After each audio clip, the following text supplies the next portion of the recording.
Mirëmbrëma miq të Odës, i takohemi sërish të bashku në Odën tonë. Në fakt, sonte ka një personazh të dashur për mua, të dashur edhe prej shumë për jush në fakt që e ka njohur nga afër ose ndoshta ka dëgjuar emrin e saj.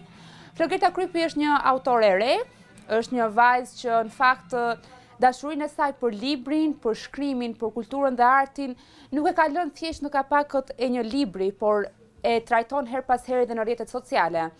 Gerta në fakt është ajo vajza që shkruan, është vajza që rebelohet shpeshherë ndaj qasjeve aktuale të atyre ndodhive që ndodhin, është vajza që nuk jeton në Shqipëri, por edhe rikthehet në Shqipëri her pas here, është vajza që në fakt sonte do të na tregojë më shumë, do të na rrëfej për ato se si e ka nisur, mund të themi, lidhjen e saj me librin, ato se si e ka nisur lidhjen e saj me shkrimin, por dhe ato se si e përballon nga larg ndoshta jetesën me Shqipërinë, duke qenë se e di se edhe Shqipëria është një vend të rëndësishëm tek jeta jote. Gerta, unë po të drejtohem kështu me që njihemi personalisht përpara kësaj interviste dhe faleminderit që pranove ftesën. Është kënaqësi që sonte diskutojmë ndoshta në dy pozicione të ndryshme nga se jemi mësuar deri tani. Faleminderit e Don që ke pjesë të jo vetëm të Odës, por faleminderit që ke kryesisht pjesë jetës tënde. Është shumë e vështirë në ditët e sotme të gjesh miq që kanë akoma idenë që miqësia nuk është vetëm marrëdhënie interesi, sepse çdo gjë në këtë botë është marrëdhënie interesi, por është mbi gjitha është një kohë që përdoret për krijuar kujtime që na shoqërojnë gjatë gjithë jetës. Gerta, emri Flogerta e kam, por nuk më ka thrit ndonjëherë njëri Flogerta. Unë gjithë Gerta më njohin, kështu që unë ngelem po Gerta, gjithmonë kjo do jem. Në fakt, përmenda ketëm pak kohë që ke ardhur në Shqipëri sërish, 3 ditë, le ta themi shkoqur. Si është kjo, mund të themi, ndasia mes Gjermanisë dhe Shqipërisë kryesisht, sa e vështirë është që të ndash, mund të themi, jetën tënde atë çfarë ti ndjen mes këtyre dy vendeve? Unë kam thënë gjithmonë që nëse nuk do jetoja në Shqipëri, vetëm vend botë që do jetoja do ishte Gjermania, sepse jo vetëm nga që kam jetuar më parë për shkak të studimeve, por për faktin se është i vetmi vend botë që unë gjej plotësisht veten. Gjë që fatkeqësisht nuk mund ndodh plotësisht në Shqipëri, për shkak të shumë problemeve sociale, shoqërore, ekonomike, kulturore që vendi jon ka. Të ndash jetën mes Gjermanisë dhe Shqipërisë më ka bërë të kuptoj, pikërisht para se të vija këtu, për herë të parë në jetën time jam ndier huaj, nuk e di se ku përkas. Emigrantët nuk kanë atë dhe. Kjo është ajo që kam arrit të kuptoj pas kaq shumë vitesh, sepse huaj jemi atje, huaj jemi këtu. Kur shkojmë në Gjermani, je gjithmonë goca që vjen nga Shqipëria, nuk ka rëndësi se sa e rrirë je prapë goca që vjen nga Shqipëria, jo në kontekstin negativ. Për mua të paktën ka qenë gjithmonë në sensi që është goca që erdhi nga Shqipëria dhe ka arritur kaq shumë gjëra, ndërkohë që në Shqipëri është Gerda që erdhi nga Gjermania. Nuk e di se cila pjesë i përket më Shqipërisë dhe nuk e di se cila pjesë i përket Gjermanisë. Di që njerëzit si unë dhe njerëzit që e kanë jetuar emigrimin ndoshta që në moshë shumë të vogël, janë gjithmonë të ndarë në dy pjesë, me punën, realitetin, me problematika, se çdo vend ka problematikat e veta, se Gjermania nuk është para e sa në tokë, secili shtet ka problemet e veta, mes asaj pjesë të realitetit që ne kemi atje dhe me kokën brava për çdo gjë që ndodh këtu. Kjo është jeta e një Gerte dhe kjo është jeta besoj e çdo emigranti që jo vetëm në Gjermani, por kudo që shkojnë. Ne nuk kemi shtëpi, edhe nëse blejmë një qytet. Duket në fakt një thënie shumë e ndjeshme kjo nga ti, po Gerta, është ti përveç letërsisë dhe shkrimit, në fakt mund të themi që lidhja jote kryesore lidhet me matematikën. Ka nisur vajza e numrave, goca e numrave, them pak më përpara që nuk i përket dot as Gjermanisë dhe as Shqipërisë, po për sa i përket këtyre dy pasioneve që ke, këtyre dy, mund të themi, letërsisë dhe matematikës, po i bashkoj të dyja në një. Tek cili vend do e gjeje ti ndoshta më shumë veten apo e ke gjetur deri tani? A është kthyer ndoshta Gjermania në vendin që të ka përmbushur më shumë ato çfarë ti dëshiron nga vetja dhe nxjerr nga vetja? Unë kam pas që fëmijë një marrëdhënie shumë veçantë me matematikën, ndoshta sepse unë gjithmonë në jetën dhe botën e kam parë nga numrat. Asnjë gjë këtë jetë nuk mund të shpjegohet pa matematikë, nuk ka jetë pa matematikë. Janë ato 10 shifra nga 0 tek 9 që e bëjnë gjithë botën tonë të ketë kuptim. Zëri është një frekuencë, frekuenca është një numër. Pozicioni geografik është një koordinatë numerike. Shkronja është prapë një tingull që del nga goja që kthehet në frekuencë. Frekuenca është prapë një numër. Nuk ka asnjë gjë në këtë botë që matematika nuk mund ta shpjegojë. Nuk ka asnjë gjë në këtë botë të cilën ne mund t'i heqim matematikën dhe të themi që ka kuptim. Për mua letërsia ka qenë rruga ime e shpëtimit shpirtëror për të orientuar gjithë dhimbjet dhe gjithë gjërat që ashtu si shumë shqiptarë tjerë i kam jetuar dhe për të ruajtur atë kufirin që njerëzit e konsiderojnë normale, dhe pse Gerta nuk ka qenë kurrë normale në atë që njerëzit konsiderojnë normalitet në realitet. A e kam gjetur veten në pjesën e profesionalitetit në Gjermani, sigurisht që e kam gjetur dhe jam më e përmbushur. Unë nuk do mund të kurrë zgjidhja nëpërmjet matematikës dhe letërsisë, dhe pse matematika është më e dashur për mua.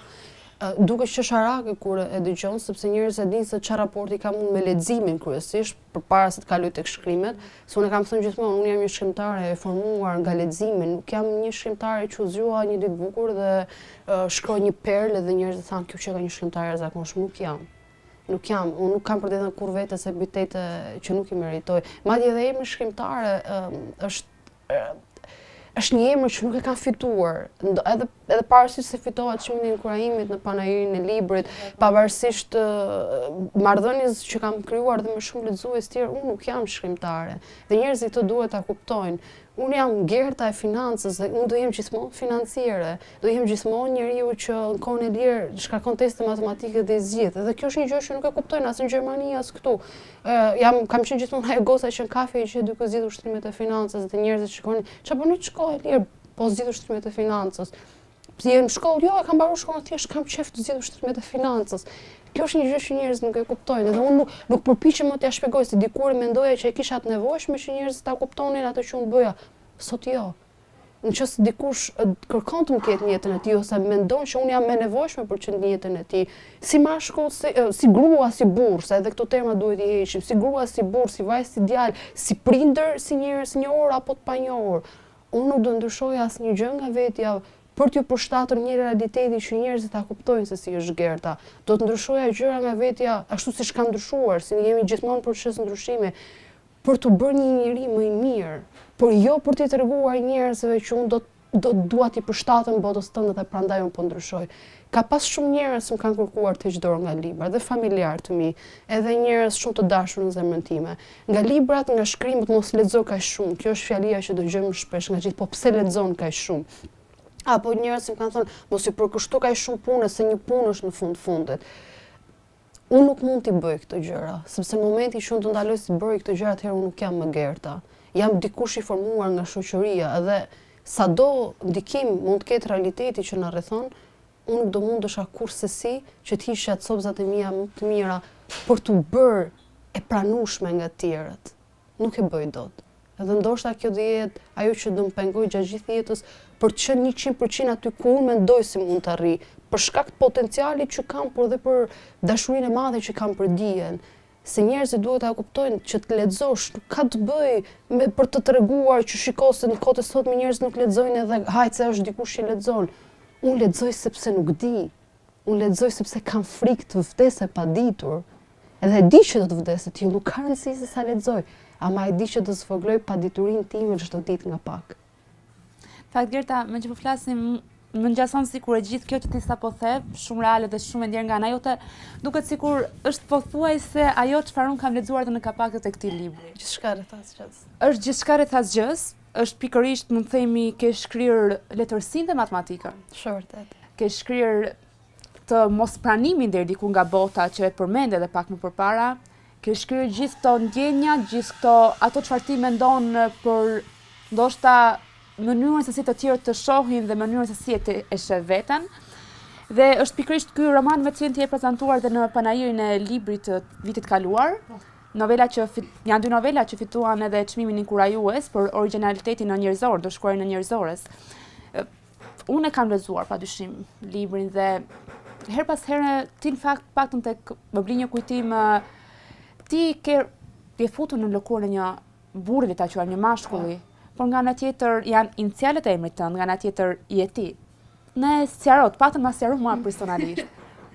A është Gerta gjithë historia e Gertës, por e ardhur në një novelë normalisht me nota më drastike deri diku? Apo je inspiruar nga ndonjë histori tjetër? Unë Kam pas një marrëdhënie shumë veçantë me letërsinë për shkak të prindërve të mi. Prindërit e mi janë të dy njerëz shumë të lexuar, mami ka shkruar, dhe kjo dashuria për librin ka lind nga familja. Por ai person që tronditi jetën time në momentin e parë që unë mora në dorë librin e tij ka qenë Franz Kafka, që rastësisht për kënd kemi të njëjtat iniciale. Kur kam qenë në moshën 16 vjeçare, në letërsi ne morëm një letër babait nga Franz Kafka.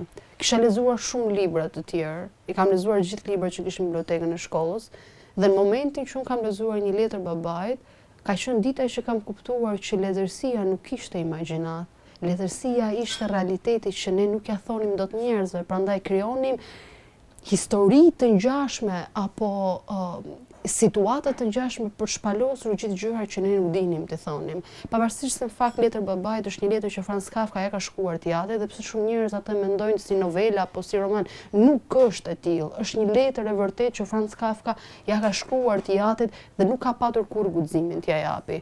Kur kam shkruar gjithçka rreth asgjës, unë kam një problem shumë të madh që unë nuk shkruaj dot me emra sepse nuk i mbaj mend emrat. Duket shumë qesharake, po unë mund të më thuash Detlinën dhe unë nuk do ta harroj kurrë Detlinën tënde, mund të më thuash emrin edhe të shoh nesër në rrugë dhe do të flas me ty dhe pastaj do jem, po fal, po emri si e kisha ti?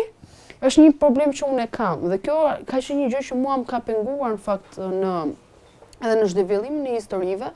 Por pastaj kuptova që unë nuk kam pse ta quaj këtë pengesë, sepse në fakt është një gjë e imja dhe ka shumë forma për ta shprehur. Mund ta shpresh me iniciale, mund ta shpresh me numra, mund ta shpresh me kode, dhe pikërisht FPK-ja ishte ai individi që më përfaqësonte edhe mua, por në të njëjtën kohë nuk ishte as unë. Ishim dy të kundërta që jetonin brenda një trupi.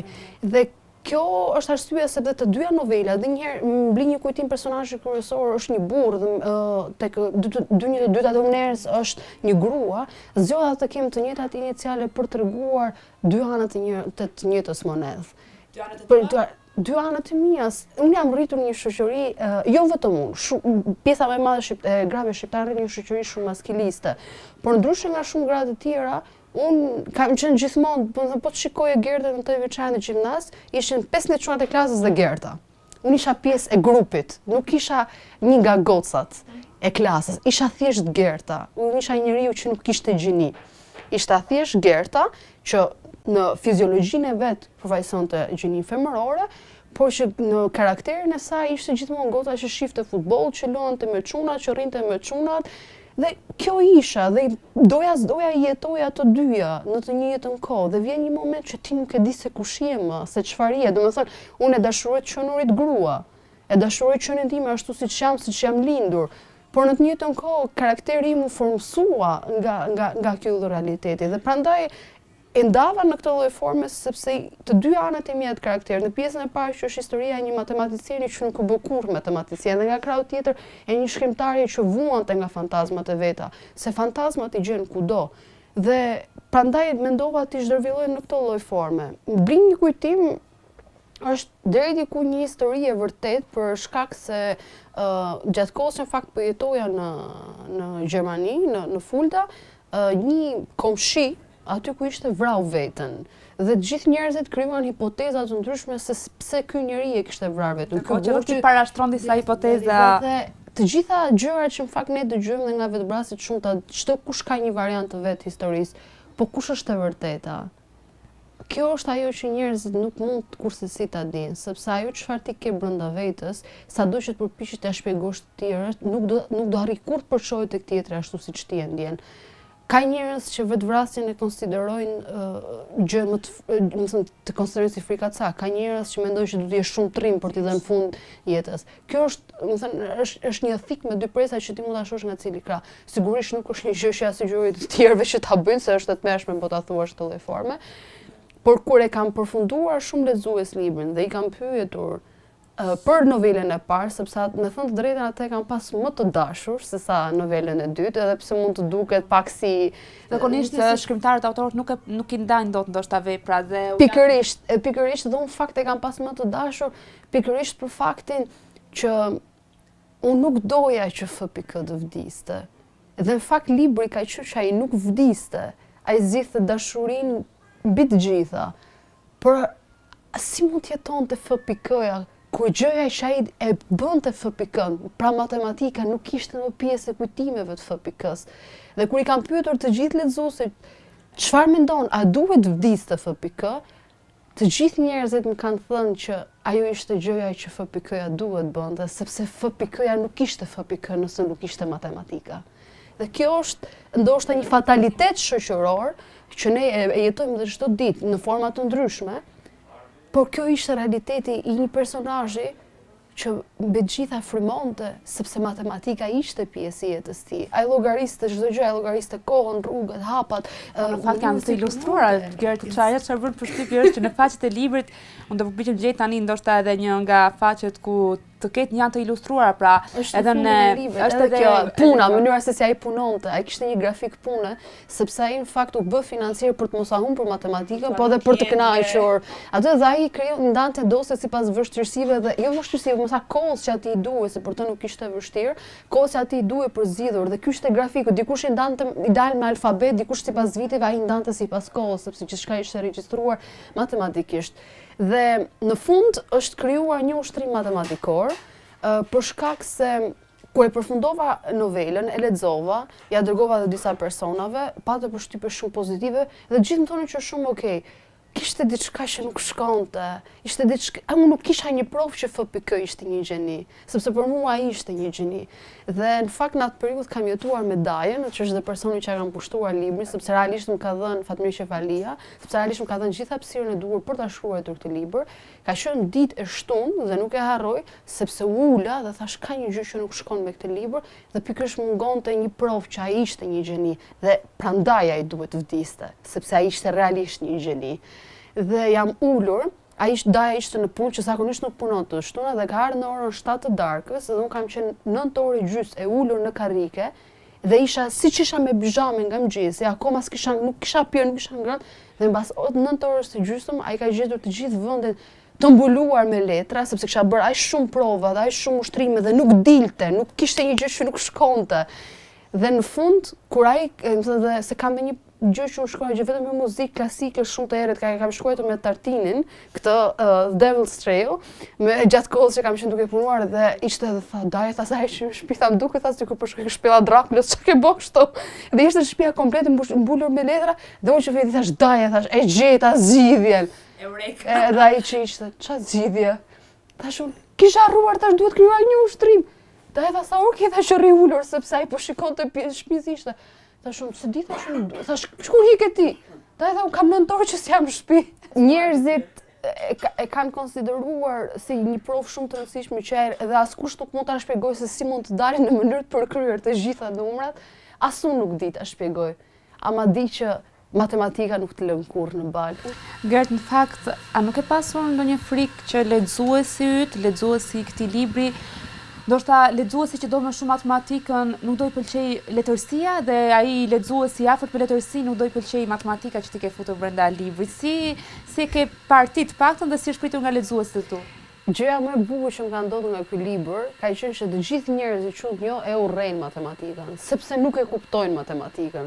Mund të jetë unë nga ata që e pranon. Po, dhe gjëja më e bukur që ka ndodhur ka qenë që çdo njeri që ka lexuar librin përpara se ti pyese që a mendoni që FPK-ja, kanë shkruar të gjithë të njëjtën fjalë dhe ti kishte akorduar, nuk ishte për herë të parë një time më ka pëlqyer matematika dhe kam menduar që ndoshta unë kam gjykuar keq matematikën. Nuk do mundem kurrë që matematikën ta bëj pjesë të pazarit të përgjithshëm të mbijetesës.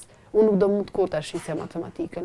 Një libër mund ta shesësh, një letërsinë mund ta shesësh se jeton një kohë të tillë, kush thot kundër të ngënjen dhe është hipokrit.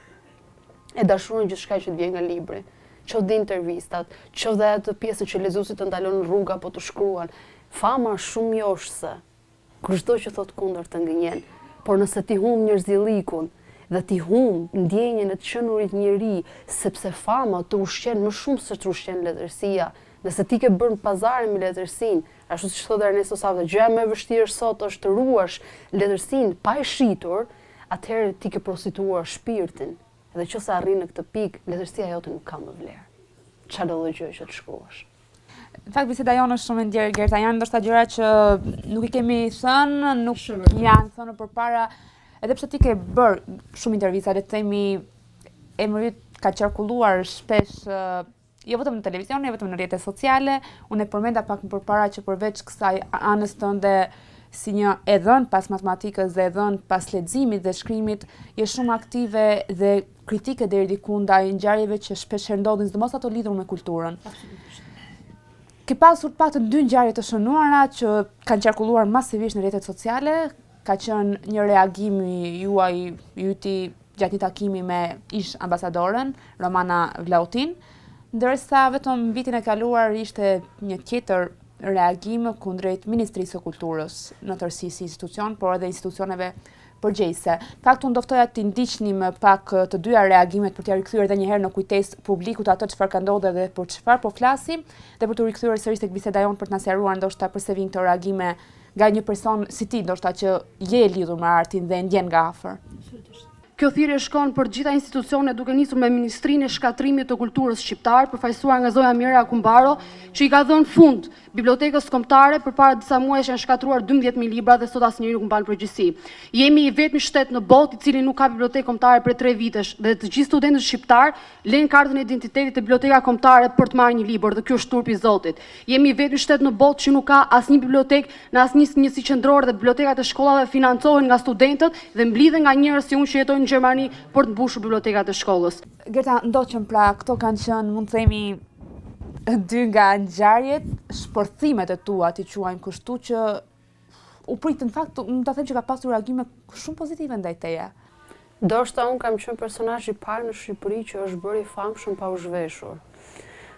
Apo personazhi i famshëm që më thonë se i famshëm se më thënë që dhja me ma në Shqipëri 3 ditë zjatë dhe as nuk dua të zjas më shumë se shumë e lodhshme.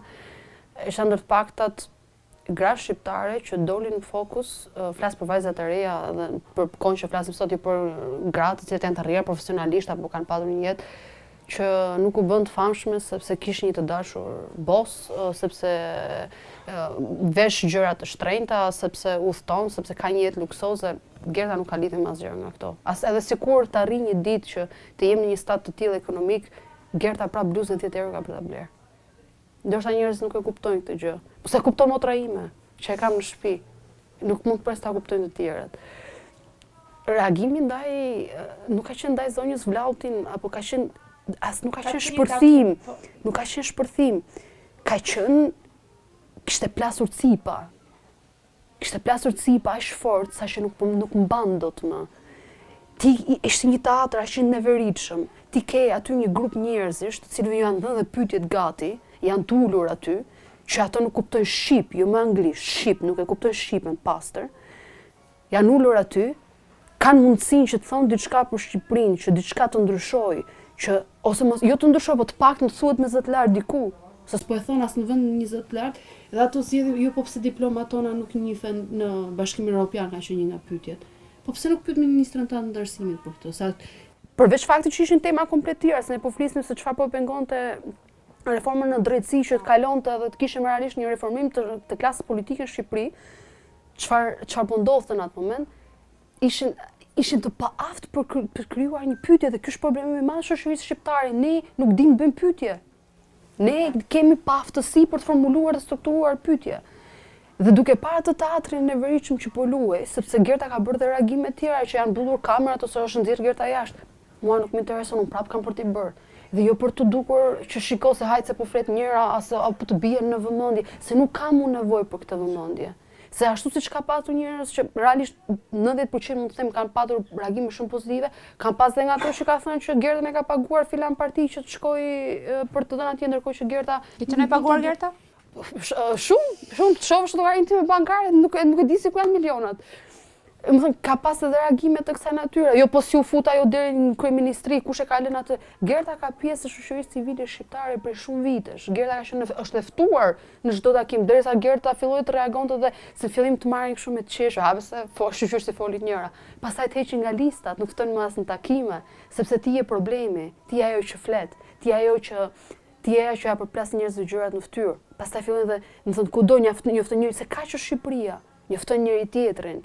Që shikos do vi filani se ka konfirmuar hiqe, mos e fut në listë ujrojes, bëj këtë. Dhe unë prap jam ulur. Edhe jam ulur bitër në rjesht parë. Se ti nuk mund të mohosh më të drejtën e lindjes së fjalës. Se unë kur kam lindur e kam të drejtën e fjalës. Askush nuk mund të ma heq mua të drejtën e fjalës. A trebelon shumë ky mohim që bëhet të Absolutisht.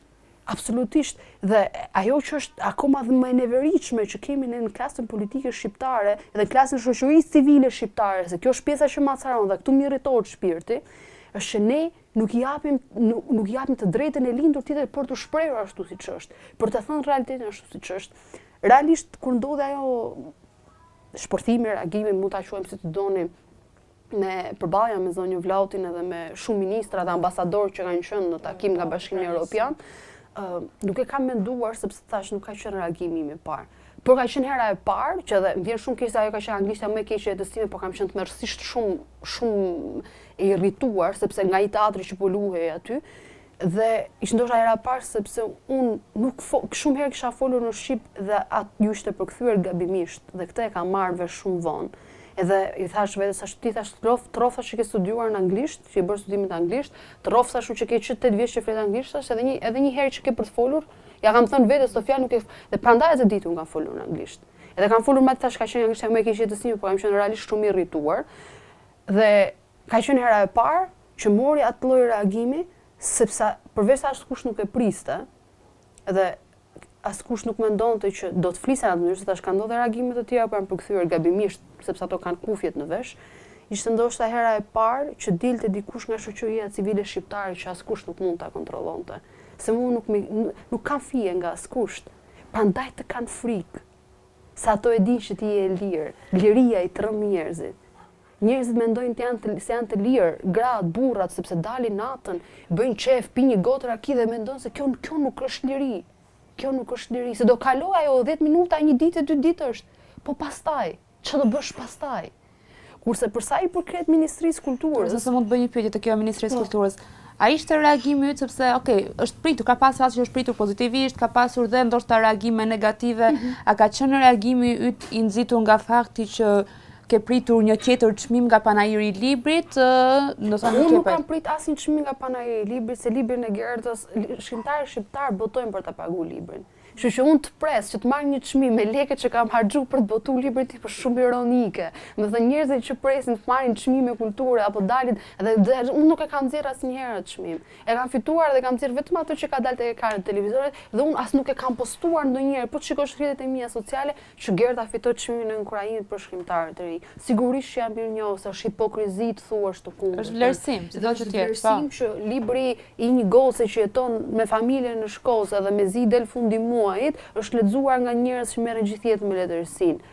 Por të përdorësh këtë gjë për të dalë dhe të thua që unë jam shumë e lumtur se nuk ka gjëja më e bukur që nuk është gjëja më e bukur që se unë nuk mund të jem e lumtur kur ne di që ne nuk kemi bibliotekë kombëtare, që ne kemi 4 vjet që njerëzit nuk marrin dot një libër, që shkollat shqiptare nuk kanë libra, që do të punosh 3 ditë për të blerë malin magjik të Thomas Mann se bën 50.000 lekë të vjetra.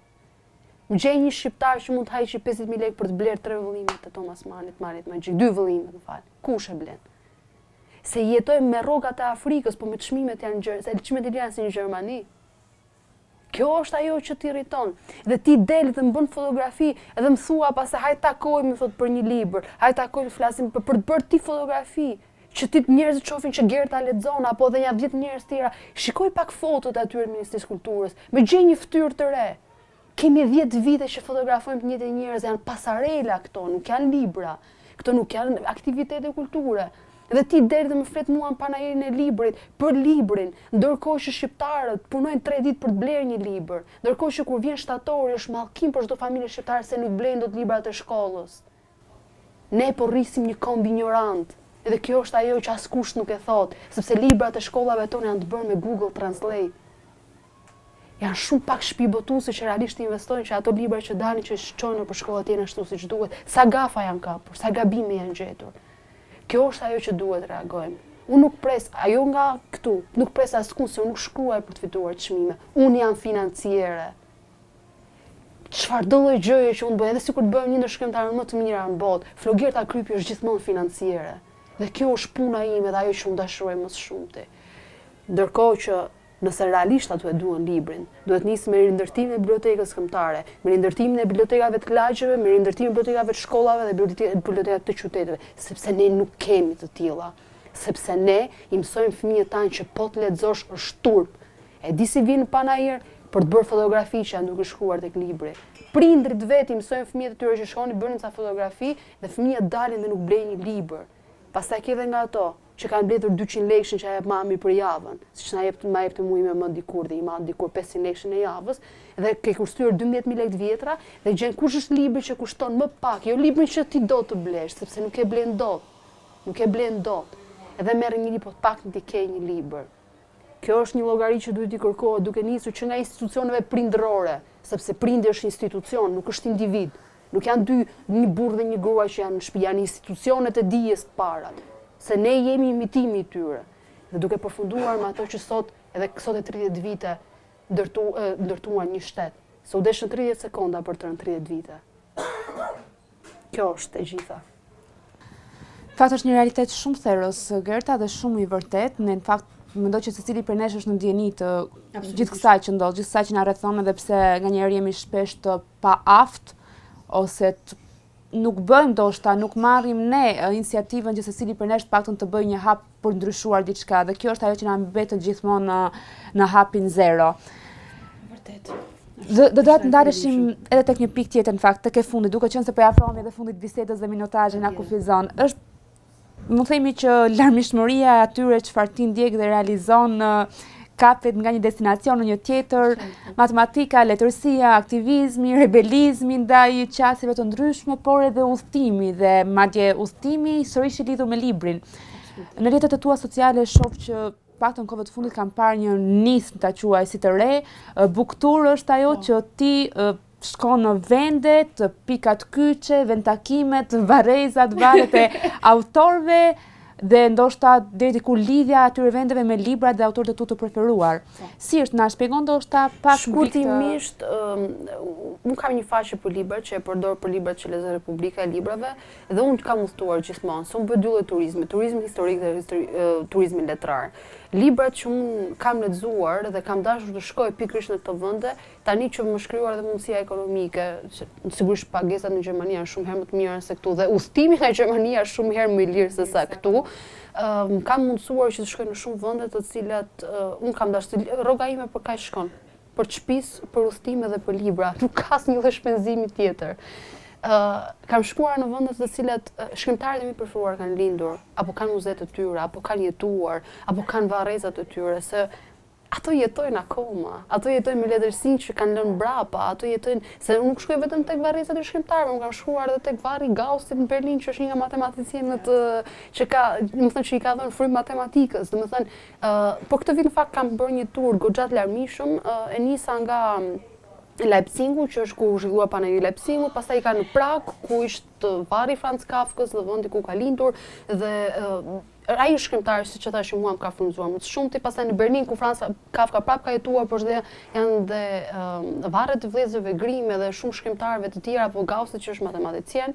Pastaj ishte në Londër tek Harry Potter, se ne jemi rritur me këto, apo tek varri William Shakespeare në Stratford upon Avon, nga atje pastaj në Rom, nga Roma në Tiranë, dhe gjëja më e bukur fakt isha edhe në Athinë, por gjëja më e bukur që kam ngel të mërësisht shumë e kënaqur dhe dua ta përmend, është Kievi, sepse aty ka lindur Mihail Bulgakov, shkrimtari i Mjeshtrit dhe Margarita, në fakt ai ka goxha libra të tjerë, po me këtë jemi njohur. Ndjesia, si ishte gjendja në Kiev? Duke qenë se ne kemi një imazh. Nuk mund ta imagjinoj që ai ishte një vend aq i bukur. I njerëzit aq të dashur, gjëja që më ka bërë përshtypje ishin pikturat murale, pafund piktura murale, pafund ishin të mërësisht shumë të bukura, një arkitekturë komplet tjetër. Sigurisht ndjej edhe ajo komunizmi dhe moderniteti siç mund ta shohësh në Tiranë të dyja paralelizmat.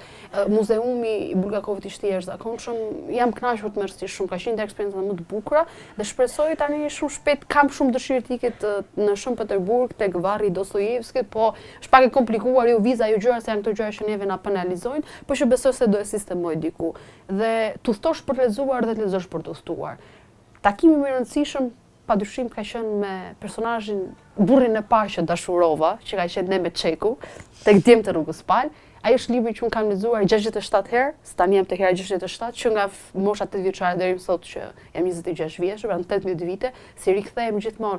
Dhe është një bust në rrugën Utaj, 4 në Budapest, shumë pranë kafe New Yorkut, dhe aty është busti i djemve të rrugës Pal. Dhe ula fola me një çekun, folëm gjatë.